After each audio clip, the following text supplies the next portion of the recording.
For centuries, the Habsburg family ruled Europe with unmatched authority.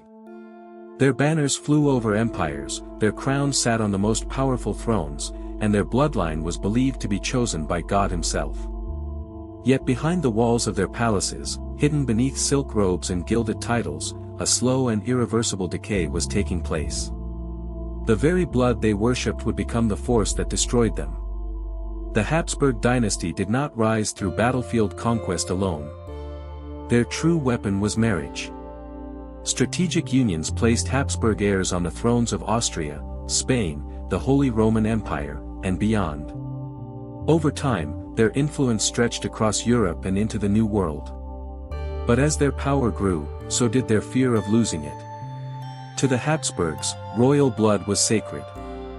Mixing it with outsiders was seen as dangerous, even sinful. And so, again and again, they married within their own family. Cousins married cousins. Uncles married nieces. Aunts married nephews. Generation after generation, the family tree stopped expanding and began folding inward. At first, the consequences seemed minor. A pronounced jaw. A swollen tongue. A face that looked oddly familiar across portraits painted decades apart. This deformity became so common that it earned a name, the Habsburg jaw. But what the portraits could not show was far more disturbing. Children were born weak. Many died in infancy. Those who survived often suffered from physical disabilities, chronic illness, and cognitive impairment. Still, the marriages continued. The dynasty convinced itself that survival depended on purity. No cost was too great, not even the health of their own children. By the 17th century, the damage was undeniable. Nowhere was it more visible than in Spain. After generations of extreme inbreeding, the Spanish branch of the Habsburg family produced a king who embodied the collapse of the dynasty. His name was Charles II. From the moment he was born, something was wrong. He could barely breathe. His jaw was so distorted that his mouth hung permanently open.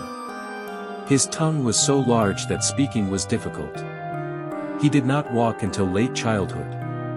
He could not read until much later. His body was fragile, constantly breaking down under the weight of inherited defects. Doctors were baffled. Priests were summoned. Exorcisms were performed. Many believed the king was cursed. In truth, he was the biological result of more than 2 centuries of close family marriage. Charles II's genetic lineage was so concentrated that his parents shared nearly the same blood as siblings. As king, Charles was incapable of ruling. He suffered from seizures, hallucinations, and emotional instability. He had the mind of a child and the body of a man who was constantly dying. Real power was exercised by advisors and courtiers who ruled in his name while Spain declined around them. The empire that once dominated Europe began to rot from within. The treasury emptied. The military weakened. Spain's influence faded year by year. Foreign diplomats described the king as barely human. They whispered about his condition behind closed doors, shocked that such a figure sat on one of Europe's greatest thrones. But the Habsburgs refused to admit the truth. To do so would mean acknowledging that their obsession with blood purity had destroyed their dynasty. Charles married twice, but he was unable to produce an heir. His body simply could not function as it should.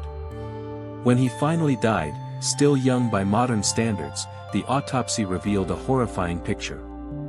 His heart was abnormally small. His lungs were corroded. His body was filled with fluid. His organs were barely capable of sustaining life. The Spanish Habsburg line ended with him. But his death did not bring peace. It brought war. The absence of an heir triggered the War of the Spanish Succession, a brutal conflict that engulfed Europe and claimed millions of lives. Entire nations suffered because one family refused to break its own traditions. The Habsburg Empire did not vanish overnight, but it never recovered its former power. Their physical degeneration mirrored their political collapse. What they believed was divine destiny turned out to be biological reality. Blood does not obey crowns. It does not respect titles. It follows rules that no empire can escape. Today, the Habsburgs are studied not for their glory, but as a warning. A reminder of what happens when power becomes obsessed with purity. Their empire was not defeated by enemies. It was destroyed by itself. The collapse of the Spanish Habsburgs did not end the sickness. It merely exposed it. Across Europe, other branches of the family still clung to power, still married within their own blood, and still believed that royal purity was worth any cost. The damage, however, had already been done. The warning signs were visible in every generation, written into faces, bodies, and minds that could no longer hide the truth. In Austria, the heart of the Habsburg world, emperors grew increasingly fragile. Many were plagued by chronic illness from childhood. Others showed signs of deep psychological instability. Depression, paranoia, and uncontrollable rage were common behind palace doors. These were not isolated cases. They were patterns. Patterns that physicians of the time could not explain, but that modern science now understands with brutal clarity. Court life became an exercise in concealment. Deformed heirs were kept out of public view. Weak princes were rushed through ceremonies they barely understood. Marriages were arranged quickly, desperately, in the hope that an heir might be produced before the body failed. When children were born healthy, it was treated as a miracle. When they were not, silence followed. By the 18th century, Europe was changing. Enlightenment thinkers questioned divine right. Science challenged superstition. And slowly, the myth that royal blood was superior began to crumble. The Habsburgs, once untouchable, now appeared outdated. Their rigid traditions made them slow to adapt. Their rulers were no longer feared. They were pitted. Empires do not collapse only through war. They collapse through weakness at the center. The Habsburg court became bloated with advisors, factions, and corruption. Real authority slipped away while emperors struggled with their own bodies and minds. Decisions were delayed. Reforms failed. Rivals advanced. Eventually, the family that once ruled much of Europe found itself clinging to ceremonial power. Titles remained, but influence did not. Their decline was quiet, slow, and deeply humiliating. There was no single execution. No dramatic overthrow. Just generations of diminishing relevance. What makes the Habsburg story so disturbing is not only the physical decay, but the refusal to stop. They saw the damage. They lived with it. Yet tradition mattered more than survival. Pride outweighed reason. Blood was valued over life itself. Today, portraits of the Habsburgs hang in museums. Visitors study their faces without understanding what they are really seeing. Those jaws, those hollow eyes, those fragile frames are not artistic exaggerations. They are evidence. Evidence of a dynasty that believed it could defy nature and paid the ultimate price. The Habsburgs were not destroyed by revolution or invasion. They were undone by choice. Repeated. Deliberate. Irreversible. And this forces an uncomfortable question. If royalty could do this to themselves in the name of power, what other horrors were committed behind closed palace doors, justified by tradition and silence? As the authority of the Habsburgs weakened, fear replaced confidence within their courts. Power that once felt eternal now felt fragile. And fragile power often turns inward. Behind locked doors and heavy curtains, the rituals of monarchy grew darker. What had once been ceremony became obsession. What had once been tradition became control. Royal courts were not only places of luxury. They were environments built on silence. Servants were trained not to speak. Physicians were instructed not to write. Confessors were expected to forget what they heard. When rulers were weak, secrecy became the last defense of authority. Illness was hidden. Mental instability was renamed divine burden. Cruel behavior was excused as temperament. In some cases, treatments themselves became forms of sanctioned suffering. Bloodletting was performed repeatedly on already fragile bodies.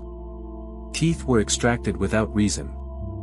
Fasting was imposed as discipline, even when the body was already failing. Pain was mistaken for purification.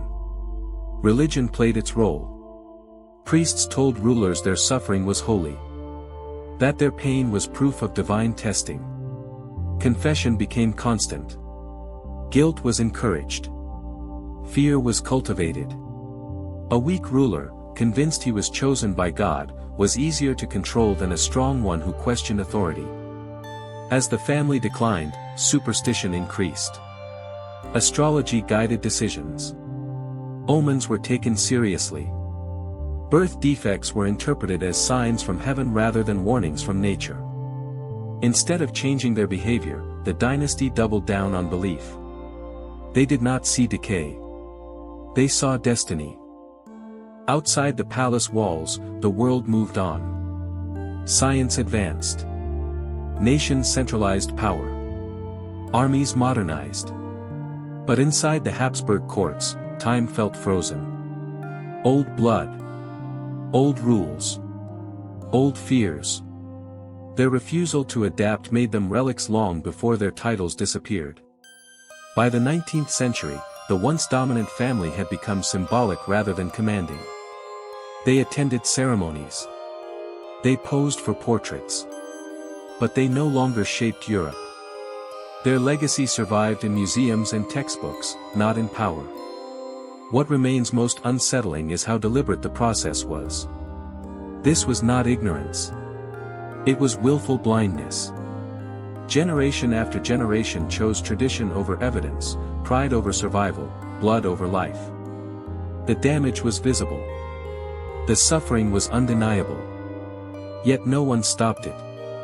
The Habsburgs are remembered today as a cautionary tale, not because they ruled too harshly, but because they ruled themselves into extinction. Their story is proof that absolute power does not only corrupt. It isolates. It distorts judgment. And eventually, it consumes those who hold it. History often focuses on battles and treaties. But the true collapse of empires happens quietly, in bedrooms, nurseries, and sick rooms. It happens when leaders refuse to face reality. When silence replaces truth. When fear outweighs reason. And the Habsburgs were not alone. Across Europe, other royal families practiced similar customs, hid similar secrets, and justified similar cruelties in the name of order and tradition. Some survived. Others did not. All left scars. By the late 18th century, the Habsburg name still carried weight, but the fear it once inspired had faded. Power remained on paper, in titles and ceremonies, but the aura of inevitability was gone. Courts that once dictated the fate of Europe now reacted rather than commanded. And within those courts, the consequences of generations of inbreeding were no longer hidden secrets. They were daily realities. The bodies of Habsburg rulers told the story long before historians did. Chronic illness was expected, not questioned. Weak lungs, malformed jaws, infertility, and early death became so common that they were treated as part of royal life. Physicians were no longer surprised. They adjusted their treatments to manage decline rather than prevent it. Medicine became maintenance, not cure. Children born into the family were watched closely from the moment they emerged into the world. Midwives examined limbs, faces, and breathing with anxious precision. A healthy cry brought relief. Silence brought dread. Many infants were quietly removed from public record, their brief lives ending before they could threaten the illusion of strength. Those who survived were often surrounded by an excess of caretakers, as if constant attention could compensate for inherited weakness. Education suffered as well. Some heirs struggled to concentrate. Others were slow to speak or incapable of complex reasoning. Tutors adapted by simplifying lessons or quietly skipping subjects altogether. Public appearances were staged carefully. Speeches were written short. Appearances were brief. The image of authority was preserved, even as its foundation crumbled. Inside the palaces, tension grew. Advisors competed for control over rulers who could barely govern themselves. Power shifted from throne to council chamber, from monarch to minister. This erosion of authority was subtle but irreversible. Once lost, it could not be reclaimed by tradition alone. Marriage remained the dynasty's obsession. Despite mounting evidence of harm, unions within the extended family continued. Each generation justified it as necessary. Necessary to preserve alliances. Necessary to maintain legitimacy. Necessary to protect divine blood. The language changed, but the outcome did not. In some cases, resistance emerged quietly. Younger members of the family expressed fear. They questioned the marriages arranged for them. They spoke of illness, of suffering, of children born already condemned. These concerns were dismissed as weakness. Doubt itself was treated as betrayal. Religion continued to play a central role. Confessors reassured rulers that suffering was holy. That physical pain was a sign of divine favor. That trials were proof of chosenness. This theology served a purpose. It transformed biological consequence into spiritual meaning. It prevented change. Meanwhile, Europe transformed around them. Revolutions challenged monarchies. Constitutions limited power. Science replaced superstition. The idea that blood determined destiny began to lose credibility. For families like the Habsburgs, this shift was devastating. Their entire identity rested on the belief that they were inherently superior. As the 19th century progressed, the Habsburgs adapted just enough to survive, but not enough to lead. They retained ceremonial roles. They presided over rituals. They embodied continuity. But continuity without strength is fragile. The empire they governed became increasingly unstable, divided by nationalism, reform movements, and ethnic tension. Behind the scenes, the family continued to struggle with the consequences of its past. Infertility remained common. Mental illness was quietly acknowledged but rarely treated effectively. Depression, anxiety, and paranoia plagued several members. Some withdrew completely from public life. Others lashed out unpredictably, damaging what little authority remained. The psychological toll was immense. To be born into a family that expected greatness while delivering suffering was a cruel contradiction. Many Habsburg children grew up under constant pressure to perform, to represent strength they did not possess. Failure was not an option. Illness was not an excuse. Silence was mandatory. Death came early to many. Those who lived longer often endured decades of pain. Treatments remained primitive. Bloodletting persisted long after its dangers were known. Teeth were extracted to relieve imagined causes of illness. Diets were restricted in ways that weakened already fragile bodies. Medicine lagged behind knowledge, constrained by tradition and fear. By the time the 20th century arrived, the dynasty was a shadow of its former self. The empire it ruled was no longer cohesive. World War would deliver the final blow, dissolving what remained of Habsburg political power. Titles were stripped. Lands were seized. Exile followed. And yet, even in exile, the legacy of inbreeding remained. Physical traits persisted. Health problems continued. The consequences did not vanish with crowns. Biology does not respect political change. What makes the Habsburg story uniquely disturbing is its clarity. Unlike myths or legends, the evidence is overwhelming. Portraits, medical records, marriage contracts, and genetic studies all point to the same conclusion. This was not fate. It was decision. Again and again, the family chose itself over survival. They believed their blood was too important to share. Too pure to dilute. Too sacred to risk. In doing so, they created a closed system that could not correct its own errors. Each generation inherited not only power, but damage. Modern geneticists have calculated the extent of Habsburg inbreeding with chilling precision. Some rulers possessed an inbreeding coefficient comparable to that of children born to siblings. This level of genetic concentration is catastrophic. It explains the deformities, the illnesses, the infertility, and the mental decline. But numbers alone cannot capture the human cost. They cannot convey the pain of children born weak, of rulers trapped in bodies that betrayed them, of empires governed by men who could barely govern themselves. The Habsburgs are often remembered for their architecture, their art, and their political influence. Palaces still stand. Paintings still hang. But beneath the surface beauty lies a story of refusal. A refusal to learn. A refusal to change. A refusal to acknowledge reality. History tends to romanticize monarchy. It speaks of lineage and legacy, of crowns passed down through centuries. What it often avoids is the suffering required to maintain those illusions. The Habsburgs force us to confront that suffering directly. Their decline was not dramatic. It was slow. Methodical. Almost administrative. Marriage followed marriage. Birth followed birth. And damage accumulated quietly, efficiently, without mercy. There is something deeply unsettling about that. No villain. No invasion. No sudden catastrophe. Just tradition, repeated until it became lethal. The lesson extends beyond royalty.